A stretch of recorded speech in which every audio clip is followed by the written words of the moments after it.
This is Jeffrey Tucker. Again, I'm here with yet another economist to talk about our new edition of Economics in One Lesson. We're covering 2 more chapters.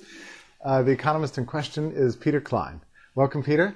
Thank you, Jeff. It's great to be here. And the 2 chapters we're talking about, well, the first one begins with the title, Parity Prices. Right. Parity prices. I haven't heard this term in modern journalism anymore. What's up with this? Right. This is a term that I guess it's a little bit archaic. You still see it in the technical economics literature, what they call purchasing power parity. Right. Parity just meaning equality or sameness. So the concern that Hazlitt was dealing with in the 1940s is the worry that that certain groups, farmers, for example, would lose purchasing power if the prices of the goods and services that they produce, commodities, for example, did not maintain their parity from year to year. So sort of a general, the concern Hazlitt's dealing with is the fear that prices will fall and that therefore sellers of those commodities will be harmed and that that will have negative effects on other sectors of the economy and so on. So it's basically a plea to keep prices up. I see. So, well, it turns out to not be that much of a consideration anymore, partly because of inflation, right? Exactly. We don't worry too much about falling prices. Right. Where we do see prices falling in industries like telecommunications, computers, of course, we think it's a great thing. I mean, think of what a personal computer cost in 1980 or 1985 compared to what you got, $2,000, $2,500, $3,000 for something that, doesn't have the computing power of the cheapest cell phone today. And you can get a PC for $500 today. That's, of course, vastly greater than anything you could have gotten in 1980. Hazlitt actually uses a numerical example like that with automobiles and shows how the sort of the real cost of producing automobiles has fallen, and how we would think it was a horrible thing if we had to pay in today's dollars the equivalent of what we paid for a Model T Ford and to get that kind of quality, because we simply wouldn't pay for that quality today. So in general, prices falling is a good thing. It means there's an increase in productivity. So that I understand the argument concerning purchasing power is slightly different from the point that it's bad for the industry for prices to fall, because it is difficult to do business under falling price conditions. That's right. So talk first about this purchasing power point. What does it mean? Right. What he has in mind is the idea that a particular group in society, let's say that I'm in the plumbing business, okay, and let's say that for some reason the demand for plumbing services falls and the market price of plumbing services goes down. I, as a plumber, have a hard time making ends meet. Okay. In general, you might say, well, that's a sad thing, Peter. We're sorry for you. Maybe you should consider another line of work. Right. But I, as a plumber, and my plumber friends might go to the state, I go to the American people, and I say, pity the plight of the poor plumbers. Wow, that takes a lot of alliteration.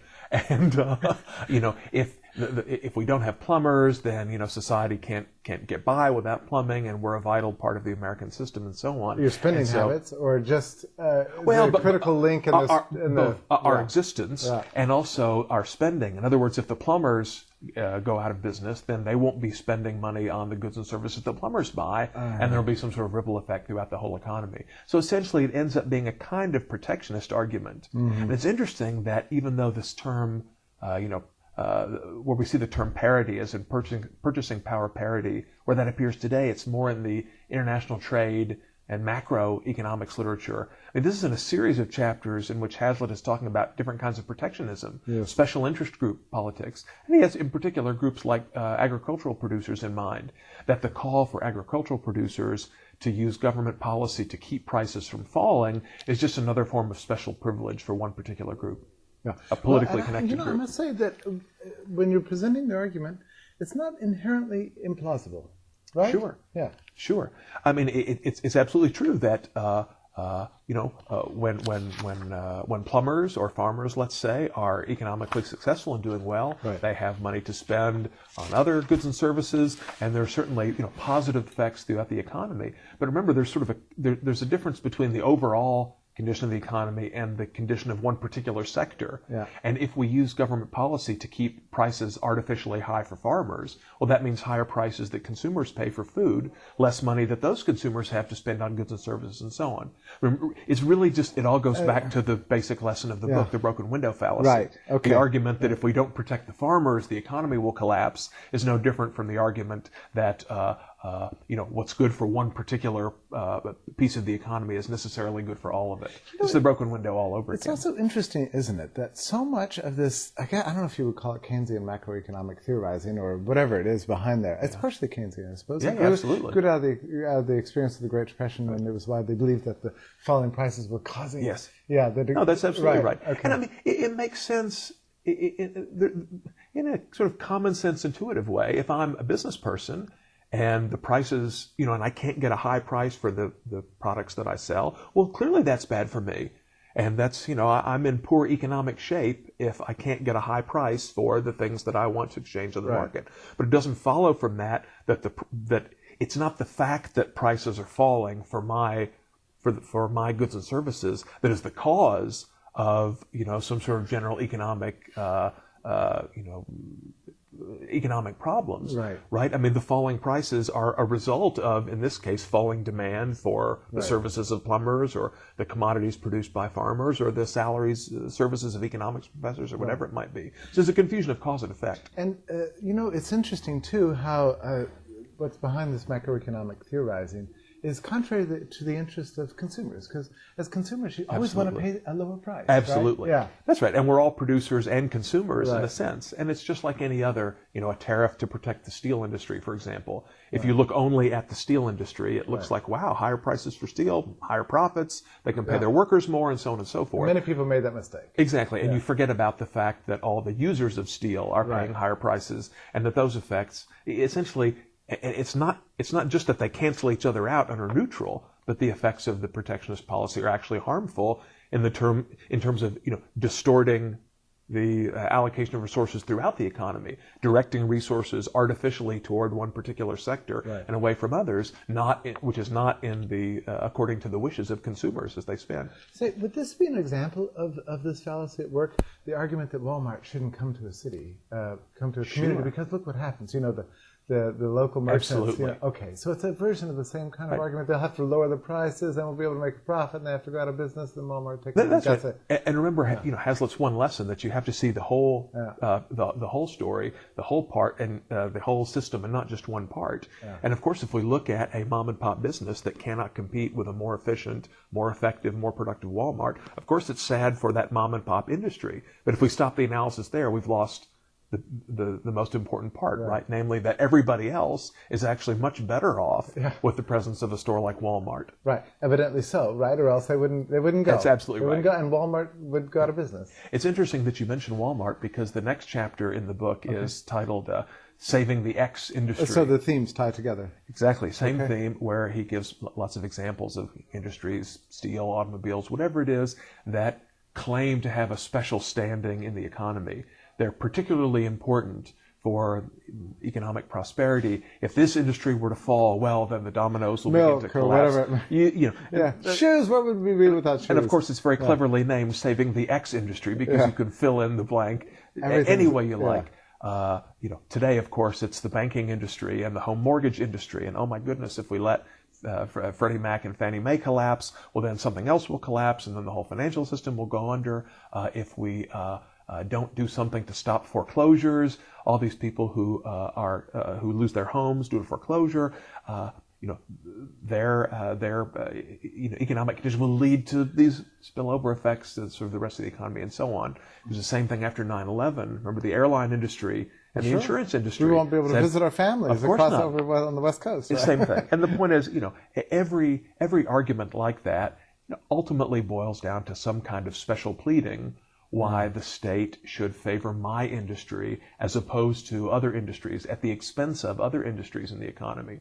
The reason I had a seg to that from Walmart is because I was thinking about this argument. People who say we need to protect homeowners, we need to protect banks, we need to protect particular investment firms that bet heavily on these mortgage-backed securities and made the wrong bet. Walmart is a great example of a company that, to the mass of consumers that it serves is, of course, heroic, but to most intellectuals, professors, journalists, and so on is a sort of symptom of the evil of capitalism driving out the little guy and so on. But I think, suppose Walmart were to be in financial hardship, suppose Walmart were to declare bankruptcy or be on the verge of collapse, Do you think the same members of the intelligentsia would be crying for the government to prop up Walmart, to save Walmart? Because it really is true. Think of all these small rural communities that are served by Walmart and little else. If Walmart were to disappear right away, masses of people throughout rural America and elsewhere in the world would be much worse off. Yeah. But I bet you wouldn't see the calls for Walmart because Walmart is so 5 or 10 years, right? politically. Oh yeah, it could be. Certainly could be. And of course, there is there are extra economic arguments typically brought into these kind of saving the X industry stories with steel or automobiles. Oh, people might make a national defense argument. If we don't have a healthy U.S. steel industry, if we buy all our steel from Korea or from Japan, well, my gosh, what happens if the East Asians declare war on us? We won't have enough steel to build tanks and so on. In the case of agriculture, people say, well, agriculture is special somehow. It's part of the fabric of American society, right. The Jeffersonian ideal. We need to have this sector has to be strong. It's important to have a strong agricultural sector, even if it's not purely for economic reasons, but just for sort of moral, spiritual, inspirational reasons. Yeah. In fact, you do see that policy much more explicit in Europe, for example, where agriculture having beautiful little communities. It's like rural France. It's like Disneyland, right? So the people who live in Paris and the big cities want to have the beautiful countryside to escape to, and they want to see a guy with a plow or a pitchfork, the yeoman farmer in his little cottage, because it's part of the scenery. It looks pretty. It's not a purely economic story. It's sort of a political and social story as well. And it's why they keep out these big stores, big discount stores. Absolutely. Would ruin the landscape. That's exactly right. Meanwhile, unemployment's very high. I've actually heard about a case where a place in Europe where they're popular biking routes, and where some local governments have put up fake cows and horses up on the hillside, so that when the bikers are going by, they look off and they see this pastoral scene with the horses and the cows and so on, but they're actually just made of cardboard, and they're off in the distance on the mountaintop to make it look more romantic. A burgeoning local industry to manufacture cardboard cows? You might think they would wonder at some point why the cows never move. Yeah, right. Can I ask you something about the whole question of falling prices and doing business under falling prices?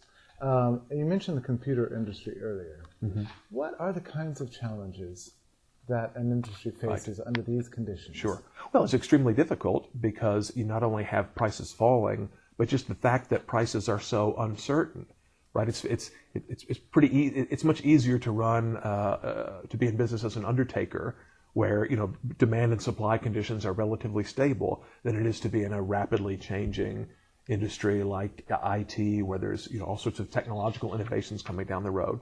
On the other hand, we have to keep in mind, when we talk about falling prices in the computer business, for example, it's not just the price of the PCs that Dell or Apple or HP or Lenovo sell to consumers, but also the prices of the intermediate products that go into the computer are falling as well. For the final manufacturers are paying less for their products. Absolutely. Right. So it would be bad for Dell if output prices were falling, but input prices remained the same. Right. Then Dell would be in an increased, there would be a squeeze. But of course, the prices of memory and hard drives and the LCD screens, right, all of the components, those prices are falling too. But you have to be very careful about inventory then, don't you? Oh, absolutely. Is that one of the factors, that it's just an extreme attachment to the whole question of you have to just have very good short-term forecasts? No, I think that's exactly right, because if the manufacturer were to stock up on a bunch of components when the component prices are high and not use them until the price of the computers has fallen, it would be a difficult thing. But that's why we see in industries like that a move towards the sort of just-in-time manufacturing model where inventories are kept very low, precisely because there's so much price volatility.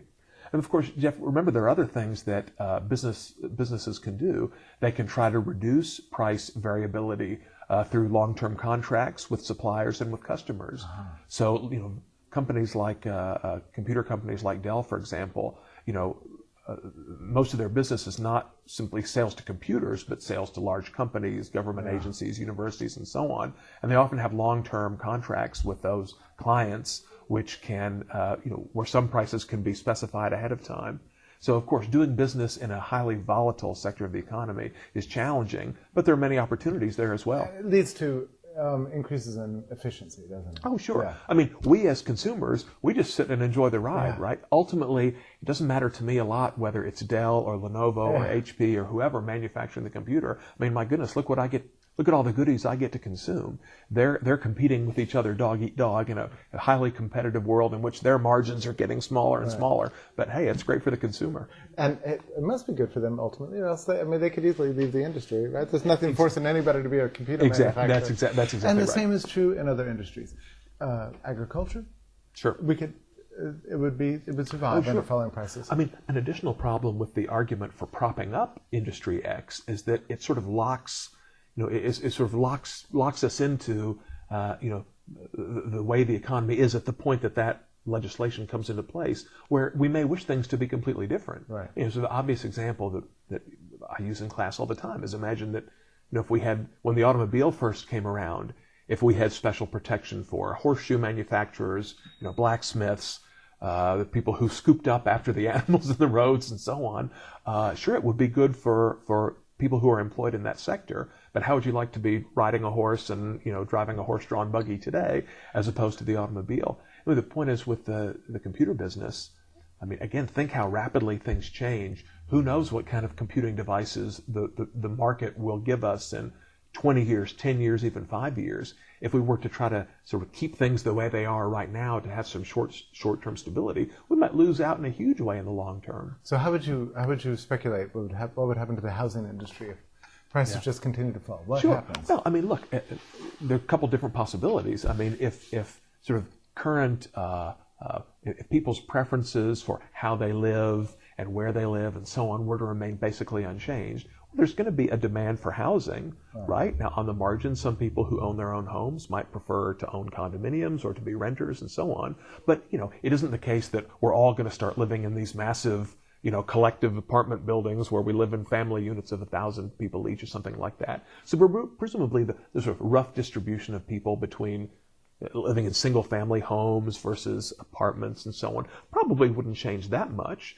But there might be different entrepreneurs building the houses, different financial institutions funding the houses, and there might be different financial terms. Might be different people living in the houses. Yeah. Sure. I mean, it's one thing that is so frustrating about the current mortgage bailout is how grossly unfair it is to people of modest means who didn't buy a house because they thought it was more financially prudent to rent, for example, and their friends of equal means who sort of recklessly purchased a house that they couldn't afford and signed an adjustable rate mortgage they didn't really understand and are now getting a subsidy check or getting some kind of protection to bail them out. It's really unfair to the person who didn't make that choice. Right. So we would see some differences, to be sure. And the renter who's out on the housing market that's right. would probably appreciate housing prices that fallen a little bit more already. I mean, Jeff, you could turn the question around the other way and say to the person who advocates the subsidy, the protection, the bailout,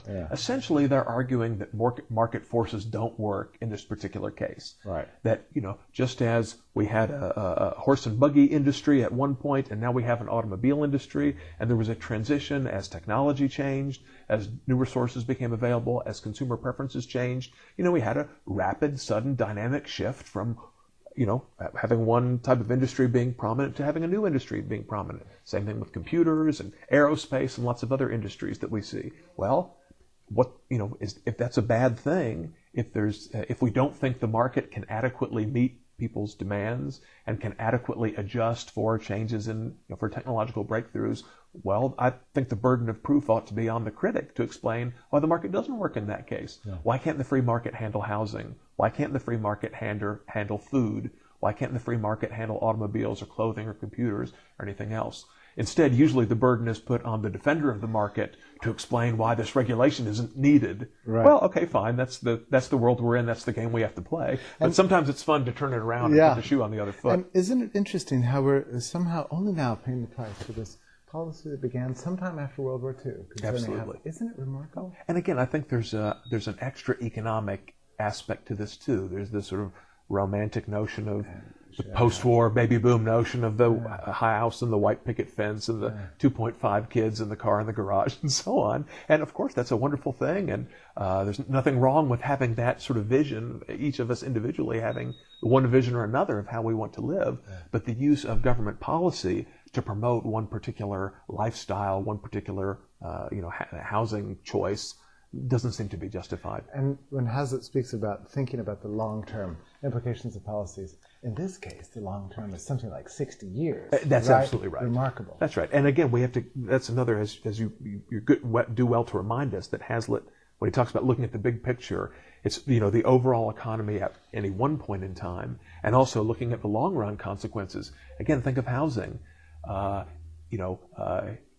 Sort of the legislation that's just working its way through Congress now, right? This massive bailout policy. Trillions. People, they're not at all looking at the obvious long-run consequence of encouraging irresponsible behavior.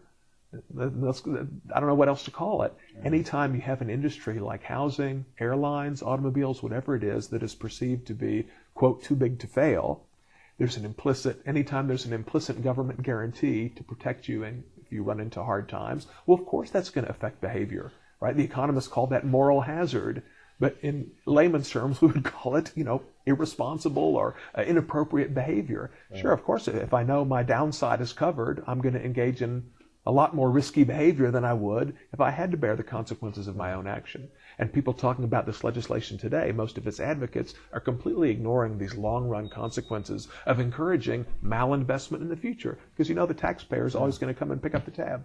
Well, we've got the solution. Read the book. Absolutely. Right? Highly recommend it to all of your viewers. Thank you for explaining all this to us, Peter. My pleasure. Great to be with you, Jeff. Okay.